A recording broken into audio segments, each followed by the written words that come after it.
आप कहिए राज्य सरकार 2020 का ही संकल्प है ना। आज हर बिहार का युवा क्यों पूछता तेजस्वी यादव से कि आपने वचन दिया था, आपने वादा किया था। ये सब मत कहिएगा कि हम ही कर दिए।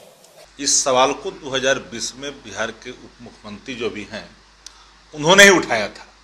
ये सब काम नहीं करना चाहिए। राज्य सरकार, हम क्रेडिट लेते हैं कि हम किए हैं कि पहली कैबिनेट पहली कलम 10 लाख, लेकिन ये बात तो सत्य ही है ना कि सरकार ने किया, नीतीश जी के नेतृत्व में हुआ, लेकिन ये जो विचार, ये जो आइडिया आदरणीय उप मुख्यमंत्री तेजस्वी जी ने परोसा और गांधी मैदान से माननीय मुख्यमंत्री जी ने भी कहा था कि 10 लाख कहा, 10 लाख और जोड़ लीजिए, 20 लाख कर दीजिए।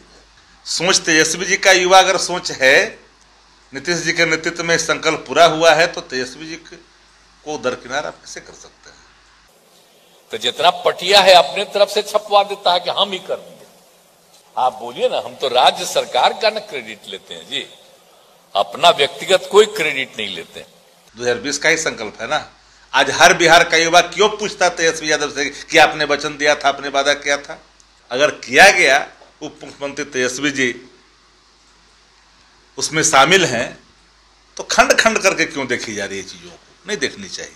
कल 2 नवंबर को पटना के ऐतिहासिक गांधी मैदान से 1,20,336 नवनियुक्त बीपीएससी शिक्षकों को मुख्यमंत्री नीतीश कुमार और डिप्टी सीएम तेजस्वी प्रसाद यादव द्वारा नियुक्ति पत्र बांटे जाएंगे। और इस भव्य कार्यक्रम से पहले आरजेडी और जेडीयू आमने सामने हो गई है। श्रेय लेने की होड़ जो है वो देखने को मिल रही है। जहां एक तरफ नीतीश कुमार ये कह रहे हैं कि श्रेय बिल्कुल नहीं लेना है, ये श्रेय राज्य सरकार को जाता है, किसी व्यक्ति और किसी पार्टी को नहीं, हम कभी श्रेय नहीं लेते हैं। उन्होंने आरजेडी कोटे से मंत्री आलोक कुमार मेहता को नसीहत दी और कहा कि पार्टी और खुद को श्रेय लेने पर मत जाइएगा।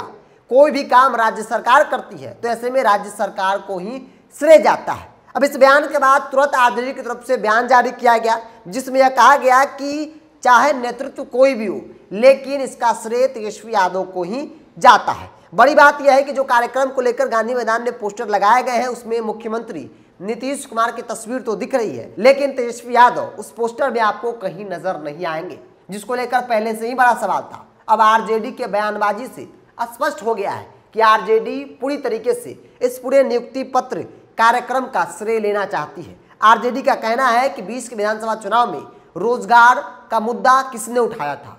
तेजस्वी यादव ने। महागठबंधन की सरकार बनी तो लोग सवाल किससे पूछ रहे थे? तेजस्वी प्रसाद यादव से। आज जब सरकार बनी और हम लोग नियुक्ति पत्र बांट रहे हैं तो इसका श्रेय सीधे तौर पर तेजस्वी यादव को जाना चाहिए। आरजेडी के मुख्य प्रवक्ता शक्ति यादव क्या कह रहे हैं, उनके बयानों को आप सुनिए। देखिए, महागठबंधन की सरकार बनने के बाद नियुक्तियों की भरमार हुई। बिहार पहला राज्य है देश भर में जो बड़े पैमाने पर युवा हित में नियुक्ति निकाली गई। परीक्षा भी आपने देखा, जब परीक्षा हो रहा था तो देश भर के लोग आए थे।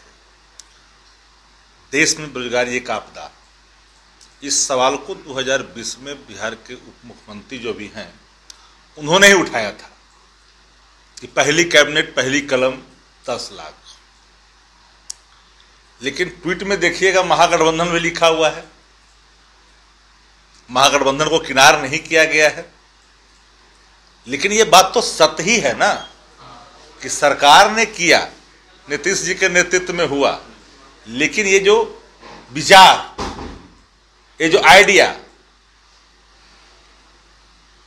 आदरणीय उप मुख्यमंत्री तेजस्वी जी ने परोसा और नीतीश जी के नेतृत्व में ये संकल्प पूरा हुआ। और गांधी मैदान से माननीय मुख्यमंत्री जी ने भी कहा था कि 10 लाख कहा, 10 लाख और जोड़ लीजिए, 20 लाख कर दीजिए। हम तो जानना चाहते हैं भारतीय जनता पार्टी से भी कि 2020 में आप 19 लाख की बात किया था, लेकिन 2 साल आपने बिहार का समय बर्बाद कर दिया। किया तो कुछ नहीं। किसी सोच को आप बदल नहीं सकते। सोच तेजस्वी जी का युवा अगर सोच है, नीतीश जी के नेतृत्व में संकल्प पूरा हुआ है, तो तेजस्वी जी को दरकिनार आप कैसे कर सकते हैं। 2020 का ही संकल्प है ना। आज हर बिहार का युवा क्यों पूछता तेजस्वी यादव से कि आपने वचन दिया था, आपने वादा किया था। ये पूछता उन्हीं से ना। जवाब भी भाजपा हम ही से पूछती है, जवाब भी देते हैं। तो माननीय मुख्यमंत्री नीतीश जी के नेतृत्व में इन संकल्पों को पूरा अगर किया गया, उप मुख्यमंत्री तेजस्वी जी उसमें शामिल हैं, तो खंड खंड करके क्यों देखी जा रही है चीजों को? नहीं देखनी चाहिए।